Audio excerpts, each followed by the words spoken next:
Gen Z पछिको आन्दोलन भइसकेपछि अहिलेको भौतिक पूर्वाधार यातायात मन्त्री कुलमान घिसिङसँग धेरै पटक हाम्रो औपचारिक अनौपचारिक बैठक बसेको छ, तपाईँले हेर्नु भएको छ। त्यसै गरी अहिलेको गृहमन्त्री माननीय गृहमन्त्री ओम कृष्ण अलियालजीसँग पनि पटक पटक हाम्रो औपचारिक अनौपचारिक बैठक भएको छ, त्यो पनि देख्नुभएको छ। त्यति भएन, अहिले जेनजी आन्दोलनको अगुवाई गरिरहेका सुदन गुरुङसँग मात्रै अस्ति यातायात व्यवस्था विभागमा सुदन गुरुङ लगायत जेनजीहरूसँग पनि सार्वजनिक यातायात सम्बन्धीको विषयमा विभागले बैठक बोलाएको थियो, त्यो पनि तपाईँले सञ्चार माध्यमबाट हेर्नुभएको छ। हामीले नेपालको यातायात क्षेत्रलाई परिमार्जन पनि गरेर जानुपर्ने अब अवस्था छ। अब हिजोको ढाँचाबाट केही चल्दैन, न देश चल्छ, न राजनीति चल्छ, न विकास हुन्छ। सार्वजनिक यातायात क्षेत्रमा मालवाहक होस् या टुबाक होस्, हामीले एकदम अब प्रविधि मैत्री ढङ्गबाट जानुपर्छ। अनलाइन टिकटिङमा जानुपर्ने कुनै हाल्नुपर्छ, क्यासलेसमा जानुपर्छ, जिपिएस सिस्टमहरू जानुपर्छ। सबै प्रविधि मैत्रीमा अब डिजिटल लाइफबाट अगाडि हामी बढ्नुपर्छ। त्यसको लागि सरकारले चाहिँ प्रदेश सरकार, सङ्घीय सरकारले त्यसको कार्यविधि बनाउँदैछ। यसमा हामी छिटै जाँदैछौँ र कहाँ कहाँ अप्ठ्यारो पर्छ त्यो कुरामा हामी फुकाउँदै पनि जानेछौँ। आदरणीय साथीहरू, त्यस कारणले सङ्घ संस्था 2034को विषयमा तपाईँहरू सबैलाई थाहा छ। हिजो 2074 सालमा राज्यले एउटा ढङ्गबाट सेन्टिग्रेडको नामबाट सङ्घ संस्था 2034लाई जुन ढङ्गबाट निलम्बन गर्यो, त्यो निलम्बन गलत थियो, त्यो निलम्बन मिलेन भनेर हामीले निरन्तर रूपमा आवाज उठाइरहेका थियौँ, खबरदारी हामीले गरिरहेका थियौँ। त्यो आन्दोलनको बेलामा सिङ्गल देश उठेको थियो। सबैभन्दा पहिलो गिरफ्तारी रिपोर्ट सुरबाट म महासचिव थिएँ, म आफैलाई गरेको थियो। स्थानीय सङ्घ संस्थाका अध्यक्ष पदाधिकारी सबैलाई गरेको थियो। म नाम लिन चाहन्छु, यहाँका वरिष्ठ व्यवसायी टक महासङ्घका अध्यक्ष आदरणीय दाजु हिरालाल श्रेष्ठ लगायत धेरै पदाधिकारीलाई हामीलाई पक्राउ गरेको थियो। तर अन्ततः त हामीले सरकारबाट न्याय नपाए पनि सर्वोच्च अदालतले 80 साल भदौ 20 गते हामीलाई न्याय दिएको छ। सर्वोच्च अदालतले सरकारले गरेको निर्णय त्यो गलत भयो।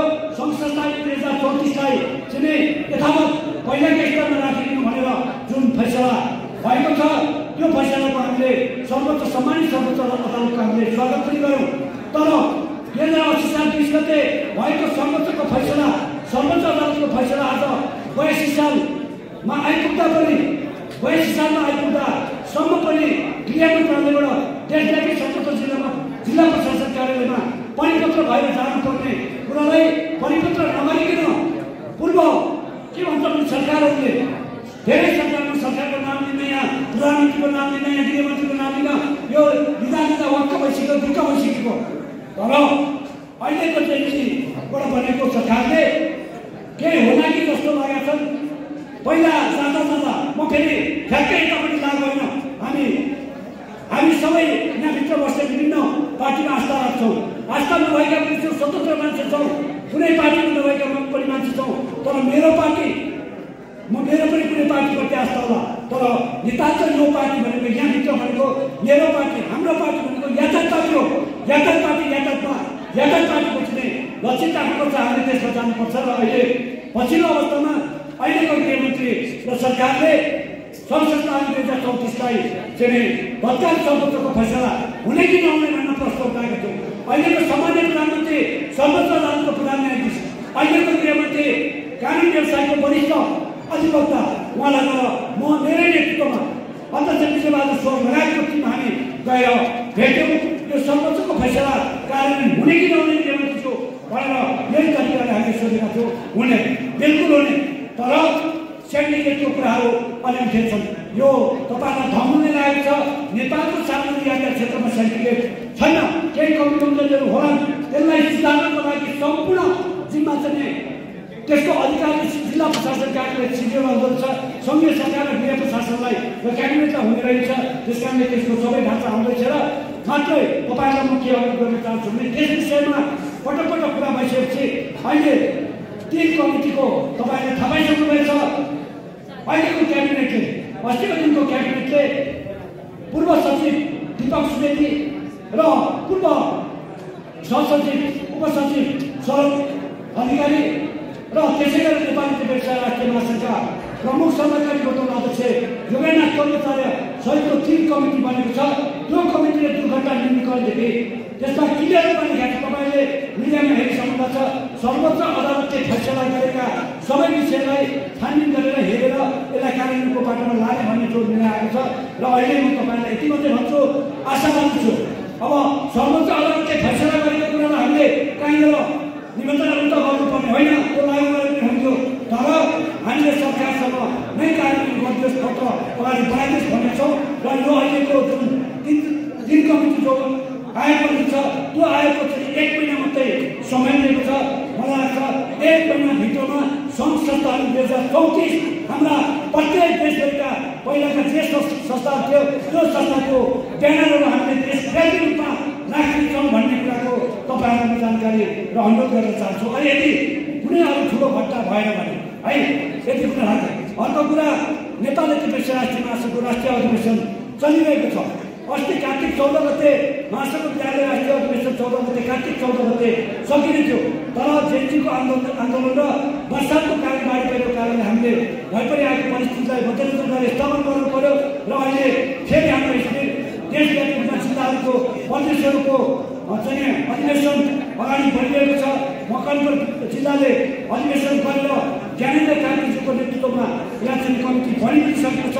त्यसकारणले सम्पूर्ण आधारित व्यवसाय र मञ्चमा बसेका वरिष्ठ आधारित व्यवसाय साथीहरूलाई म अनुरोध गर्न चाहन्छु, तपाईँहरूले छिटो छरिटो ढङ्गबाट महासङ्घको यो राष्ट्रिय महाधिवेशनलाई भव्य सबै ढङ्गबाट सफल पार्न लाग्छ। पुस महिनाभित्रमा सायद अधिवेशन हुन्छ। राजनीतिक पार्टीहरूका अधिवेशन पनि चलिरहेको छ, द्रुत गतिमा चलेका छन्। हामी पनि अगाडि बढेर छिट्टै नयाँ नेतृत्व ल्याउनेछौँ भन्ने कुराको जानकारी यहाँलाई गराउन चाहन्छु।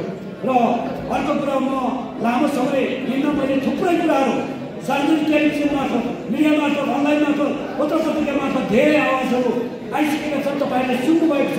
कुरो त्यही हो। त्यसकारणले दुर्घटनापछि भएका दुर्घटनाहरू जो दुर्घटना हुने रहेछन् त्यसको बिमाको पोलिसीको विषयमा हामी गम्भीरतापूर्वक अघि केन्द्र के भन्छ सरोज खनालजीले भने जस्तै हामी बिमा प्राधिकरणसँग छलफलमा छौँ। र अहिले पनि के भन्छ भने मिलेर आएको प्रथा अन्त यदि हुँदैन भने बिमाको पोलिसी, बिमाको प्रिमियम बढाएर कुनै अवस्था छैन। हामी बिमाको पोलिसीबाट उम्किनेबाट पाउनुपर्छ भन्ने हामीले कुरा गरिरहेका छौँ। त्यसकारणले अस्ति जेएनजी सुधार गुरुजीले त अलिक 20-25 लाखै राख्नुपर्छ कि क्या भन्नेसम्म गर्नुवाला पछि हामीले बुझायौँ यसको प्रिमियम तिर्नुपर्छ, ठुलो प्रिमियम तिर्नुपर्छ। त्यसकारणले त्यो पैसा यातायात व्यवसायले तिर्न सक्दैन। एउटा निश्चित रकमहरू हामीले प्रस्ताव गरेका छौँ। 7 लाख मृत्यु भएपछि 7 लाख र घाइतेको 5 लाखसम्म जानुपर्छ, किनभने त्यो प्रिमियम हामीले ठुलो रूपमा प्रिमियम तिर्नुपर्छ। म सम्पूर्ण व्यवसायी साथीहरूलाई अनुरोध गर्न चाहन्छु, सबै तिनपालले हाम्रा सिटी यो दिशालाई म सिटी यो क्याम्पसलाई म अनुरोध गर्न चाहन्छु, तपाईँले अनिवार्य रूपले सबैहरू अनिवार्य रूपले फर्स्ट पार्टी र थर्ड पार्टी चाहिँ इन्सुरेन्स तपाईँले गरेर मात्रै गाडी चलाउनु होला। यदि दुर्घटना तलमाथि भयो भने धेरै कुरामा नोक्सानी हुन्छ। यो कुरा तपाईँले बुझ्न अनुरोध गर्न चाहन्छु। र हामीले छिट्टै नै के भन्छ भने बिमाको पोलिसी परिमार्जन गर्छौँ। तर क्लियर रूपमा म सञ्चारकर्मीहरूलाई म ध्यान आकर्षण गराउँछु कि अब बिमाको पोलिसी दिएपछि दुर्घटनाबाट कसको गल्ती हो त्यसको छानबिन होस्। यो छिमेकी राष्ट्र भारतमा त्यही छ। दुर्घटना भएपछि बिमाको पोलिसी दिएपछि कसले गल्ती गरेको त्यसैले कारवाही हुन्छ। तर यहाँ त एउटा मोटरसाइकलले महापछि गरेको हुन्छ, ड्याममा गएर ट्रकमा हाल्नुहुन्छ, ड्याममा बसमा हाल्नुहुन्छ, मिनी बसमा हाल्नुहुन्छ, आएर ड्याममा आएर ड्याममा हाल्नुहुन्छ, अनि तिर्नुपर्ने ठुलोले भन्ने जो छ यो बिल्कुल मात्र हुँदैन। जसको गल्ती छ, म यहाँ नेपाल प्रहरी ट्राफिक प्रहरी सबै हुनुहुन्छ, जसको गल्ती छ त्यसलाई नै कारवाही हुनुपर्छ भन्ने कुराको मैले अनुरोध गर्न चाहन्छु। र साथीहरूलाई फेरि पनि भने कसैले पनि लापसे ध्यान आकर्षण साथीहरू लापसे गरेर कुनैले पनि सवारी साधन चलाएर तपाईँले दुर्घटना गर्नुहुन्छ भने कुनै पनि हामीले महासङ्घ संस्थाले कम्प्रोमाइज गर्दैन। लापसे र मापसे तपाईँ चालकले बिल्कुल मात्रामा लगाउन अनुरोध गर्न चाहन्छु। हामीले पनि सुधार गर्नु पऱ्यो, केही सुधार हामीले पनि देखाउनु पऱ्यो। अनि हामी बेसकर माथि चलाउने, अनि तपाईँहरू तल एकजनाले बिगार्दा कति राम्रा मान्छे छन्, एकजनाको लापरवाहीले सबैको चाहिँ हाम्रो टिका टिप्पणी हुन्छ, नेतृत्व गर्नेको टिका टिप्पणी हुन्छ। यति कुरा राखेँ, सबैले दुर्घटना न्यूनीकरणको विषयमा ध्यान राख्न र म यहाँको सरकार र ट्राफिक प्रहरीलाई अनुरोध गर्न चाहन्छु। प्रदेश सरकारलाई आज मन्त्रीजीलाई हामी भेट्दैछौँ र स्थानीय सरकारलाई यो रिक्साहरू, यो 3 पाइला सवारी साधन कहाँ पार्किङ गरेका छन् मलाई थाहा छैन। कहाँ गाडीमा देख्छु कता खेतमा देख्छु, यिनलाई पनि पार्किङको राम्रो व्यवस्था होस् भन्ने पनि म अनुरोध गर्छु। पार्किङको व्यवस्था छैन अनि खेलेको छ पछाडि ट्राफिक हिँडेको छ, अगाडि त्यो भागेको चौबाटोमा हिँडेको छ, पछाडि ट्राफिक आएको छ, ट्राफिकले पनि जाम हुन्छ, खेल्नै पर्यो। त्यस कारणले ट्राफिक र चालकहरूको अलिक त्यहाँनिर भनाइ हुन्छ। अनि यताउति गऱ्यो भने ट्राफिकले पैसा खाएर छ, उसले खाएर छौँ, पक्का पनि त्यसरी मात्रै कुरा नगरौँ। हामीलाई पार्किङको व्यवस्थाको म जोडदार यो अहिले जसरी मैले यो बाघ भूगोल भन्ने यो पत्रिका हातमा भेटेँ, कि हामीले आदरणीय महिला मेयर हुनुहुन्छ हिम्मत अली हेटौँडाकी मेयर भनेको छ। उहाँ मेयर साहबलाई म के निवेदन गर्न चाहन्छु भने तपाईँलाई यो अहिले जो भत्किरहेको विषयमा हिम्मत अली भन्यो, यो टेम्पो लगायत सवारी साधन पार्किङको लागि राम्रो पार्किङ बनाउनुहोस्। अर्को हिम्मत अली हामी पनि थप्पड होइन भने राम्रो काम कतैबाट आयो भन्ने यहाँभन्दा फेरि बेसी नबोल्नु मैले बुझेको छु। धेरैले बोल्यो भने फेरि अर्को न्युज बन्ला फन्डा बन्ला होइन, तितो नबोल्नु मिठो बोल्नु।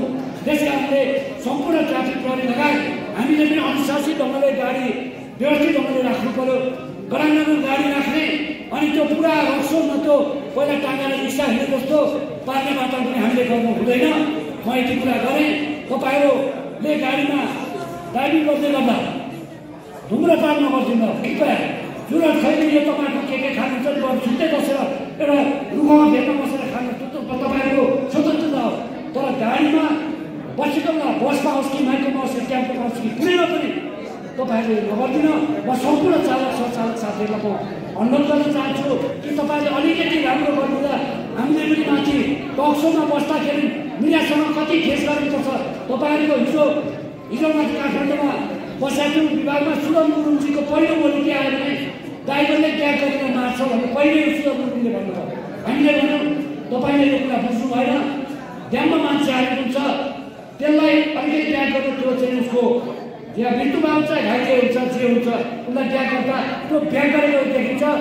एकाग्री कुनै बाहेक कुनै पनि हालतले चालकले बुझेर जानेर एउटा कमिलो पनि मार्दैन, त्यो मलाई थाहा छ। म पहिला 37 वर्ष थाहा छ है।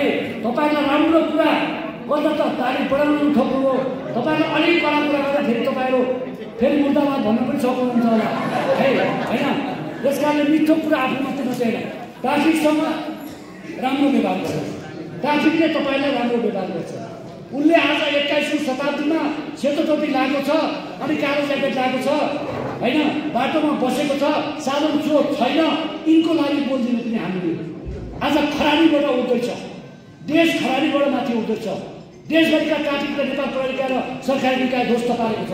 के कारणले त्यो कारण छैन हामीलाई सरकार छैन, हामीले बुझेका छौँ।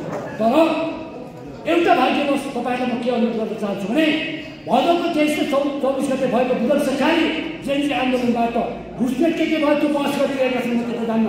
तर नेपाल कङ्ग्रेस राष्ट्रिय महासङ्घ दूरदर्शी ढङ्गबाट हामीलाई पनि धेरै सूचनाहरू आएको कारणले महासङ्घले 23 गते नै विज्ञप्ति निकालेर देशभरिको स्थिति भयानक हुँदैछ भन्ने कुरा हामीलाई थाहा भइसकेर 23 गते हामीले विज्ञप्ति महासङ्घले विज्ञप्ति निकाल्यो, देशभरि ट्रक महासङ्घले निकाल्यो, हामीले निकाल्यो, मजदुर ट्रेनिङले निकाल्यो, विज्ञप्ति निकाल्न देशभरिका गाडी जुन ठाउँमा छन् त्यही ठाउँमा तपाईँले खडा गर्नु भनेको तपाईँले मानिदिनुभयो।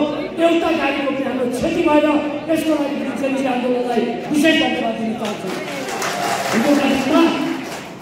हिजोका दिनमा विभिन्न राजनीतिक पार्टीहरूले विभिन्न परिवर्तनमा हाम्रा चालक कुटेर हाम्रा गाडी आगाजानी गरेर तोडफोड गरेर बाटोमा गाडी तेर्स्याएर ठुलो पिठो पार्नुहुन्थ्यो। तर यो यसपटक चाहिँ यति बात फेरि संरक्षीकरण जेएनजी भयो कि भन्ने लाग्ला। जेएनजी भनेको एउटा पुस्ता हो, परिवर्तनको लागि चाहिँ म हो, परिवर्तनको लागि चाहिँ अगाडि बढ्छ। जेएनजी भनेको एउटा पुस्ता हो।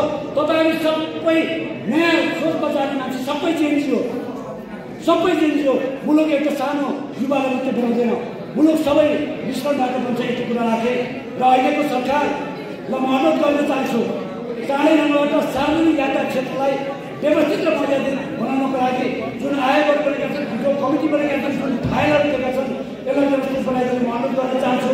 र यो मालदा क्षेत्रमा अस्ति केन्द्रको बैठक लगायत फुलमानजीको बैठकमा हामीले भनेका छौँ, देशव्यापी रूपमा जो पुल भत्किएका छन्, सडक भत्किएका छन्, भारतीय सवारी साधनले 50 टन, 60 टन, 70 टन सम्मका सामान के भन्छ 22 टके, 25 टके, 40 टके गाडी आउने, नेपालको बाटो ध्वस्त बनाउने। अस्ति तपाईँ नवलपरासीमा त्यही लामो भारतीय गाडी आएको कारणले पुल भत्केर खराब भयो, बाटोको टेम्परेचर सबै भारतीय सवारी साधनले सिद्ध्याएको छ, तपाईँले देख्नु भएको छ। त्यस कारणले भारतीय सवारी साधनलाई सलोट, नेपाली मालवाहक सवारी साधनलाई अनि यता देशलाई राख भनेर काठमाडौँ नेपाल गर्ने पनि गर्नु भएन। मैले विशेष साधनले अनुरोध गरेँ। त्यस कारणले यहाँ भारतीय सवारी साधनहरू यहाँ हेटोलमा आएर रसलतिर मान्छे लिएर जानु भएन। कालो प्लेट देख्ने बित्तिकै एमएससीले फोटोग्राफी भनेर काठमाडौँ नेपाल प्रहरीले तर्सिनु भएन। जसले जसको काम हो, ऐन कानुन नियम सबैले मानेर काम गरौँ, नेपाल राम्रो बनाऊ, सुन्दर नेपाल बनाऊ, सुन्दर यातायात बनाऊ। हामीले बनाउने भनेको सार्वजनिक यातायात हो, अरूले बनाउने कृषि अरूले बनाउँछ, उद्योग अरूले बनाउँछ, सबैलाई आफ्नो आफ्नो भाग छ। हाम्रो भनेको सार्वजनिक यातायात हो।